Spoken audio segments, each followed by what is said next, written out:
Welcome to Wine Soundtrack Australia.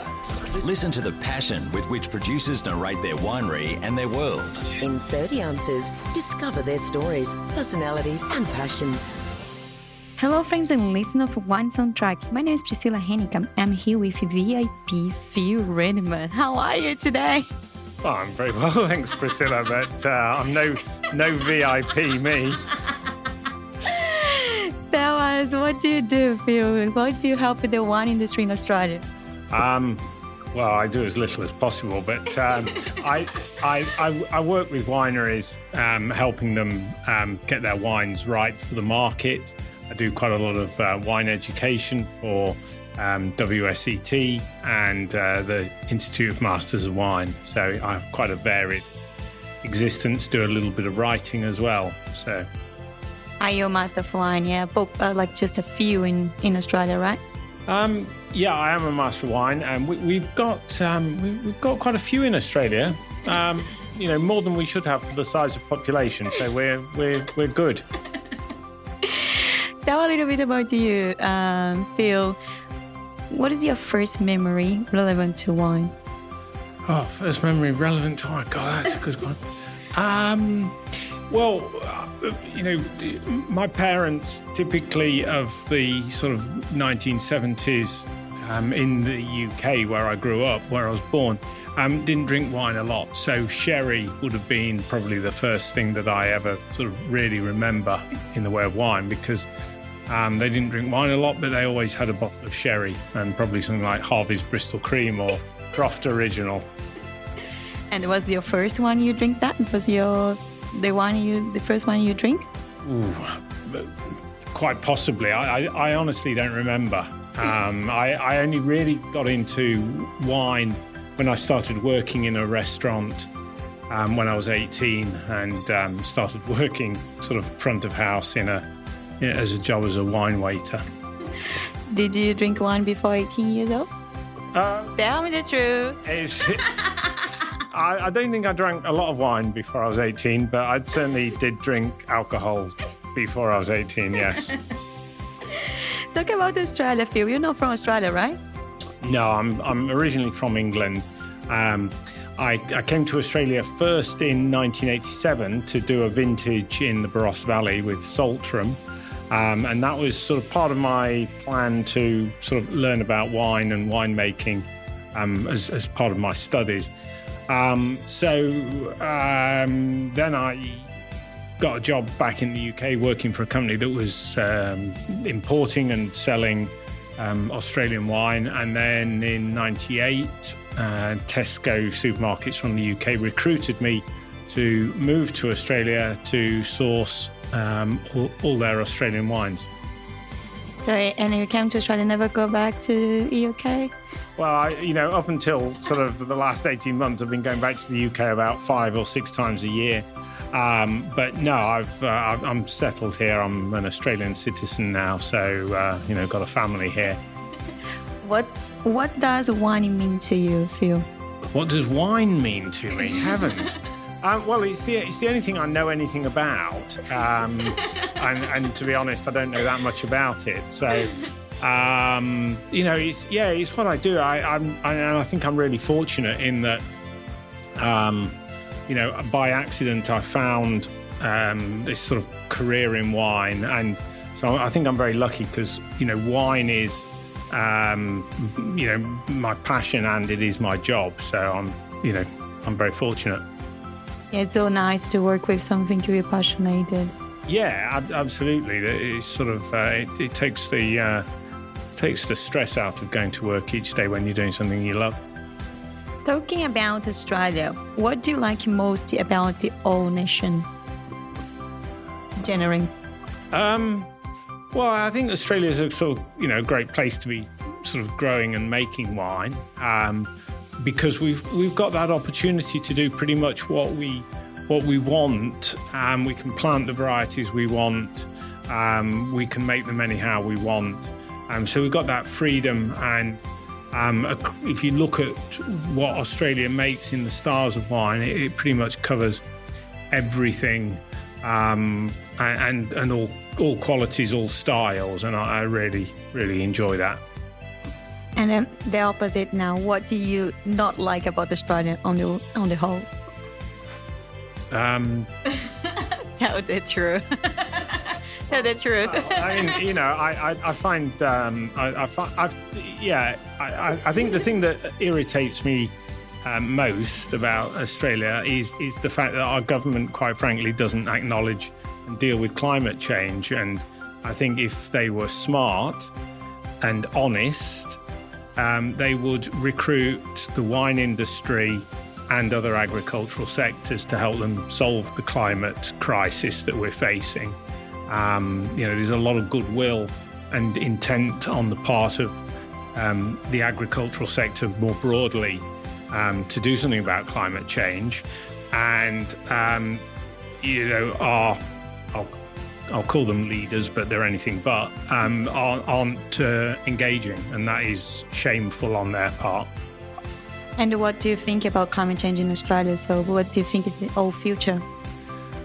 Well, if we carry on doing what we're doing at the moment, we're in a mess, aren't we? I won't say anything stronger than that, but you know what I mean.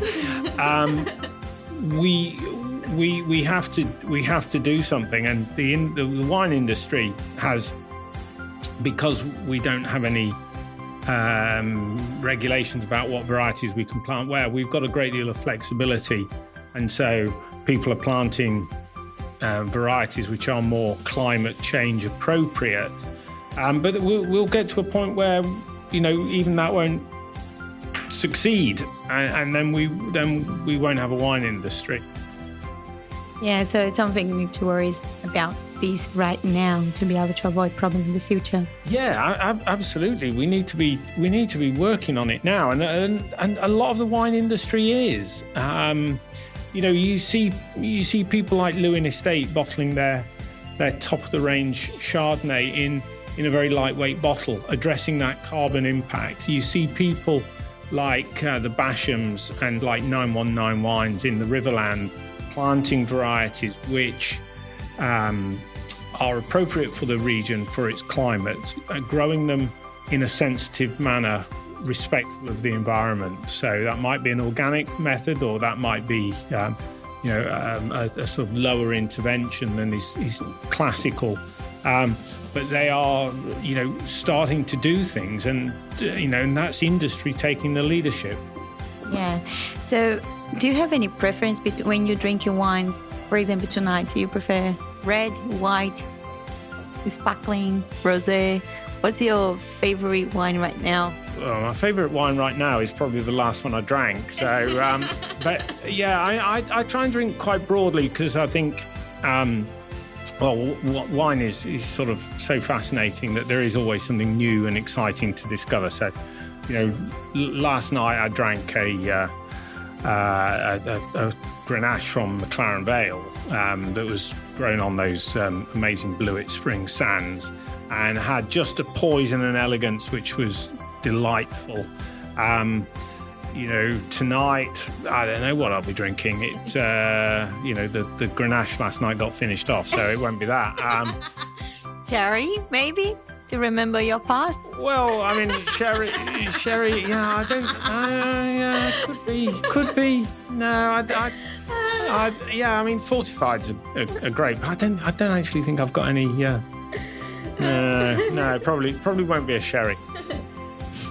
Phil, how many glasses or bottles of wine are needed to get you drunk?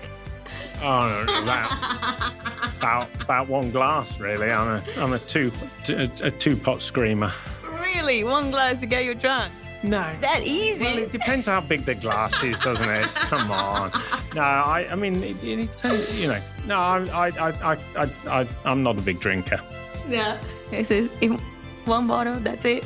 Well, I mean, yeah, one bottle's probably, a 14.5% McLaren Vale Grenache. You know, that's gonna do for me, yeah. If you actually had like a big night in hungover, what do you do for recover?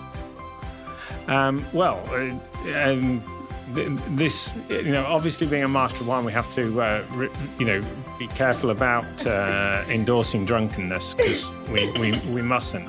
and it is a serious health issue. So, but if I do feel a bit shabby in the morning, then I will probably have a piece of toast with Marmite on it, and then a second piece of toast with honey, because there's some medical basis for this. The Marmite has lots of vitamin B in it.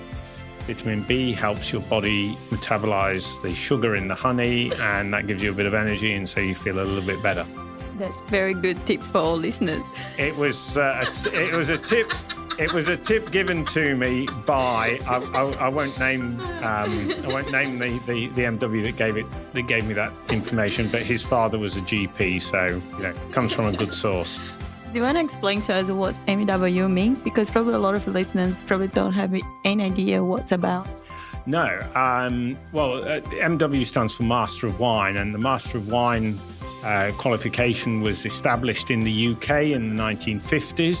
And it's a professional accreditation which you gain by blind tasting 36 wines across 3 papers and answering questions about them, and then writing 13 essays across 5 papers. And those 5 theory papers cover everything from grape growing to the business aspects of wine, and then a final paper on contemporary issues of wine. So to pass the Master of Wine, you've got to have a really broad global knowledge of the wine industry and all facets of it. So is the one of the most difficult exam in the world? Well, being a Master of Wine, I would say that it was. I think as a professional qualification, it is up there. It is a very difficult qualification to gain. I'm sure an orthopedic surgeon or a neurosurgeon would say that their exams are more difficult. I'll defer to them. But it is difficult. It takes most people sort of at least 3 or 4 years of dedicated study to pass the MW exams, and prior to that, a good number of years in sort of acquiring the sort of the background knowledge. Phil, question: do you still remember your first date? Do you still remember if you had some wine that night? No, I don't think I would have done, because I think I was probably not old enough to buy wine. So no. So how did actually this passion started? Was from working in the restaurant?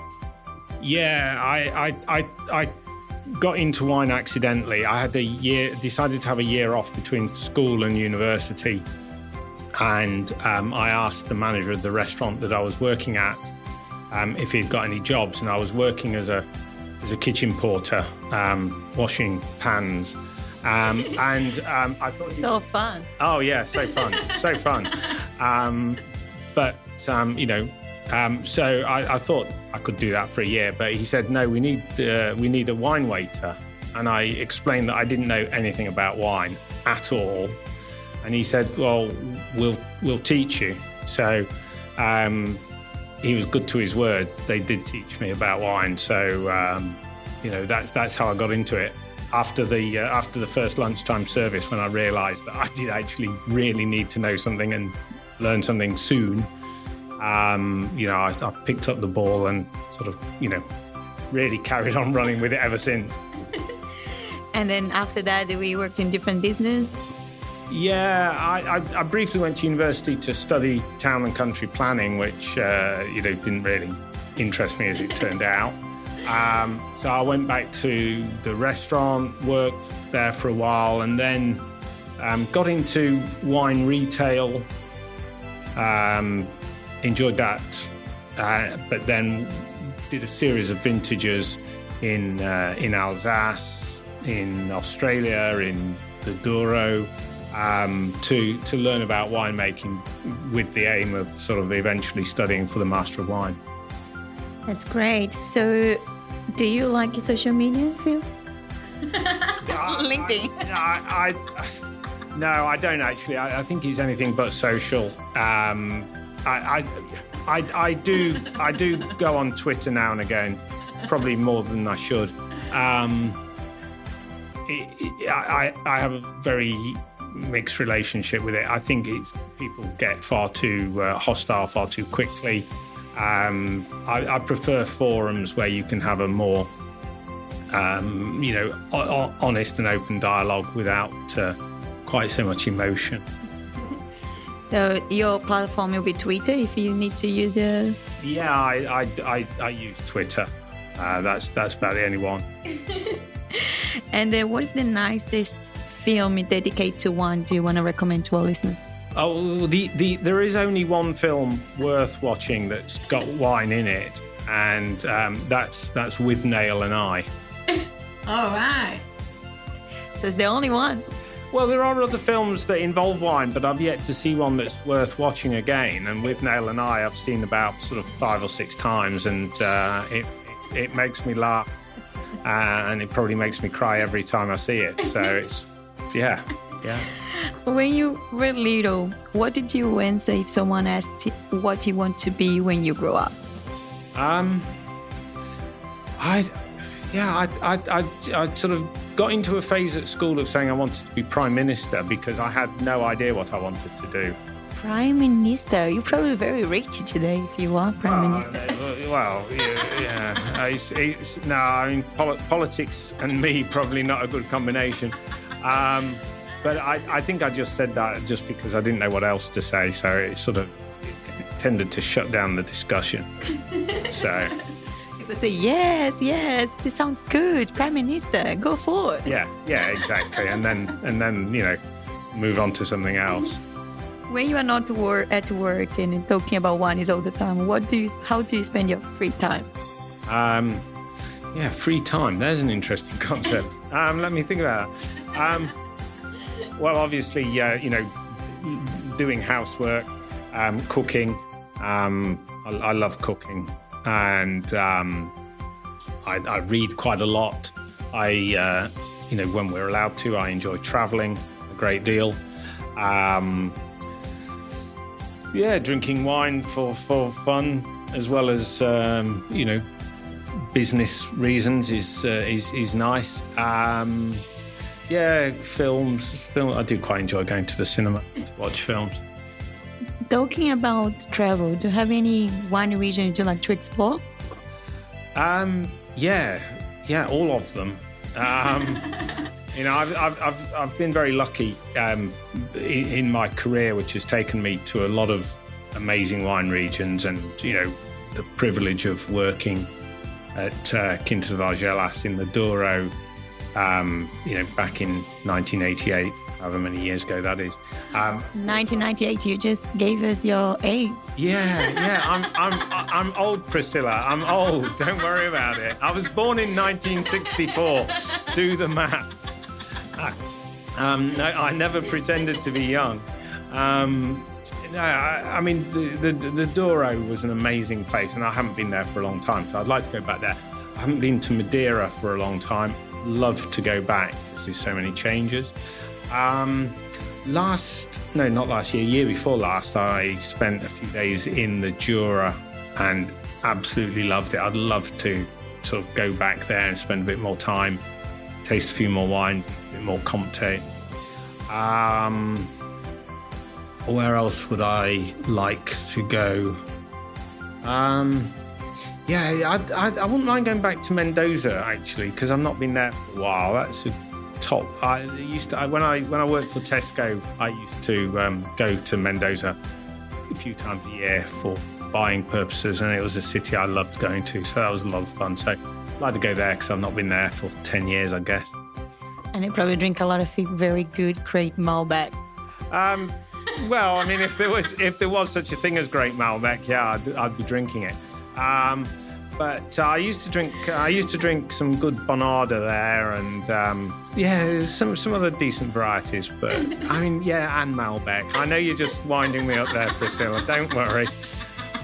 Come on. Where's the definitive Malbec? And Torrontés, probably. Well, Torrontés. Yeah, I can. Take it or leave it, really. The stuff from Salta's good. Yeah. Yeah, South is very nice. I'd like to go to Salta, actually. I've not been to Salta, so I'd like to go up there and see what that area looks like. Any new wine region you'd like to visit? New wine regions. Oh, heavens. You can say Brazil if you like it. Well, I've never been to Brazil. I'd quite like to really get a grip on what's happening in England in terms of viticulture and winemaking. I've done a little bit of work there, but not enough to give me a sort of a broad picture of what's happening. I think there's quite a lot of Italy I'd like to sort of try and understand, and probably more of Portugal, more of Spain, that I've not really sort of spent any time in. Outside of Europe, US, or anything else? I've got to get to Canada sometime to see the vineyards in BC and around Niagara. I quite like to go to Niagara in winter and see the ice wine harvest. That would be quite fun. Yeah, I'm sure it will be.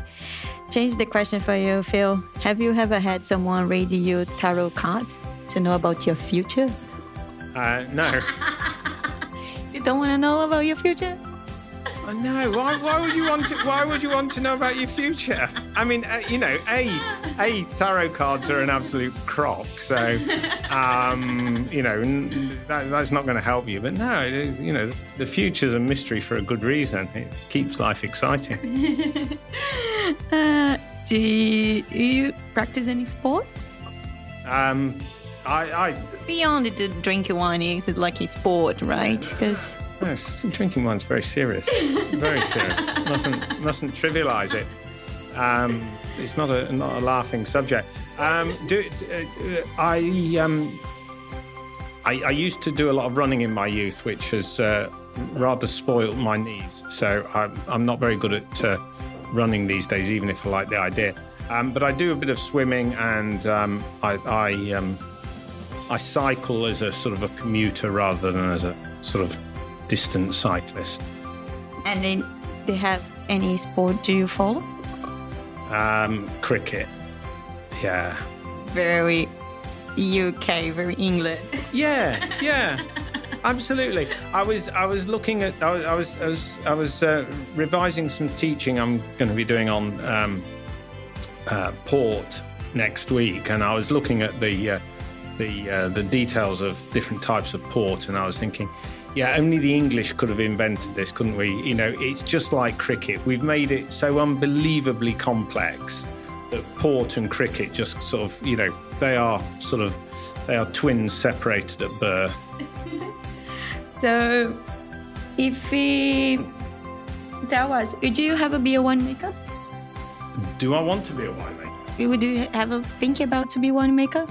Well, yeah, you see, I'm a bit conflicted about this term winemaker, because Why? Well, because some of what I do in my working life is actually making wines. So I take wines that have in tank and then turn them into something that people would like to drink, or people would like to drink more than they were when they were in their sort of brut state in tank. So, does that make me a winemaker? I'm sort of kind of reluctant to call myself a winemaker because, I haven't got a degree in enology from anywhere. And, although I have been involved in making wine from grapes through to the end of ferment and maturation, I'm not sure that I would leave myself in charge of winemaking anywhere, because I just don't have that sort of technical foundation. I know enough to be dangerous, but that's about all. So, no, I don't want to be a winemaker, because I like the role that I've got, that I've sort of carved out for myself as someone who sort of knows the questions to ask of winemakers and speaks enough winemaker to be able to work with winemakers to achieve the result that I want for consumers who are then going to enjoy drinking the wine that I've made. So just for people to understand, you just do blends or something? Yeah, it's a little bit more involved than just the blending, but yeah, it is taking wines from, the ferment stage through to bottling. The most fun part, Phil, we're going to play a game. Are we? Okay. Let's hear it. So the idea is I'll give you some VIP or famous people names. And then you need to tell me wine or grape, and why do you match this wine or grape with them? Okay, that sounds fun. Sounds a lot more fun than playing wine options or anything like that.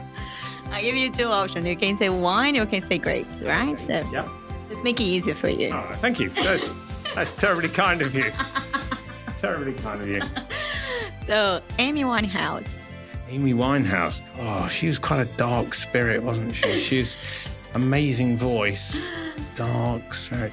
I think she would have to be a Malbec, but a Malbec from where it's sort of properly grown in Cahors, where the wines are really dark and black and soulful. So yeah, Cahors. Yeah.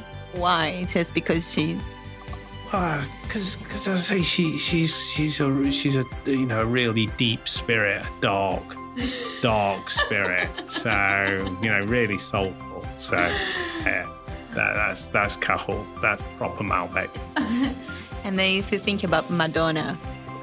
Madonna. Yeah, she's sort of someone who sort of reinvents herself every 5 minutes and keeps living and lasting as a great entertainer.